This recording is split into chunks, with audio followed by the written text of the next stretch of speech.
तो भगवत प्रेमी आप जरा विचार करिए कि जब आचार्य सुखदेव जी से आकर के स्वयं देवतागण कहते हैं कि ये आप जो कथा अमृत राजा परीक्षित को पिला रहे हो ये हमें पान करा दो, और ये जो देवलोक से हम अमृत लेकर के आए हैं ये राजा परीक्षित को पान करा।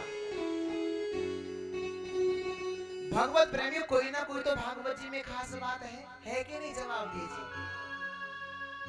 कोई ना कोई तो खास बात है सच में। लेकिन यहाँ पर आचार्य सुखदेव जी विचार करते हैं कि ये देवता लोग इतने दयालु कब से हो गए, इतने दयालु कब से हो गए। भगवत प्रेमियों, जब देवताओं ने इतनी बात कही थी ना तो आचार्य सुखदेव जी ने उनको अभक्त समझा और कहा चले जाओ यहाँ से, तुम कथा पान करने नहीं, तुम कथा पान करने नहीं आए हो, तुम तो सौदा करने आए हो।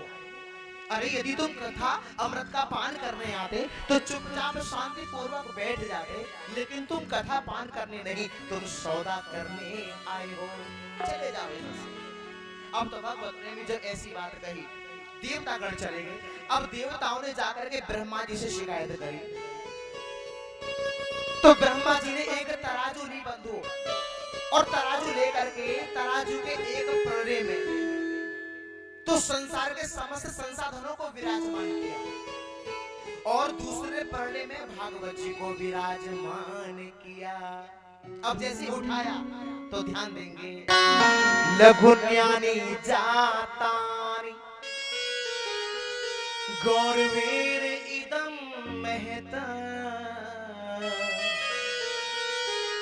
तदा ऋषिगण सर्वे विस्मयं परमं ययो। बंधु, जिस प्रलय में भागवत जी विराजमान थी वो प्रलय नीचे हो गया। भाई वजन जिसमें ज्यादा होगा वही तो नीचे की ओर जाएगा, आंधी के ना जी है ना, वही नीचे की ओर जाएगा। अब तो ब्रह्मा जी ने कह दिया, अरे देवताओं ये भागवत कोई किताब नहीं, ये भागवत कोई पोथी नहीं है, अरे ये तो साक्षात श्री कृष्ण स्वरूप है और इसके श्रवण करने से व्यक्ति का जीवन धन्य हो जाता है, जीवन धन्य हो जाता है। इसके बाद बंधु सूत जी महाराज कहते शौनकादिक ऋषियों से कि नारद जी ने जन जन में इसका प्रचार प्रसार करने के लिए अपने पिता ब्रह्मा से इसका अध्ययन किया था, लेकिन साप्ताहिक श्रवण की विधि क्या है वो तो नारद जी ने सनत कुमारों से सुना था। अब बंधु वो शौनकादिक ऋषि बोले कि महाराज एक बात बताइए, क्या?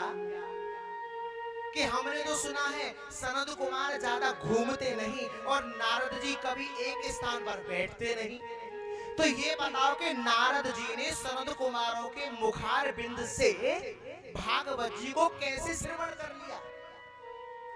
हरि भक्त जनों, नारद का मतलब क्या है? जिसकी कोई बात कभी रद्द ना हो, ना रद्द। और नारद क्या है? नारद भगवान का मन है और मन बड़ा चंचल है कि नहीं? जवाब दीजिए। अब इसको ऐसे समझे, मन क्या है? कैमरा है सजनों। जैसे कैमरा अगर हिलता रहे एक स्थान पर ना टिके तो क्या फोटो साफ आएगी? जवाब दीजिए। फोटो साफ आएगी? नहीं आएगी।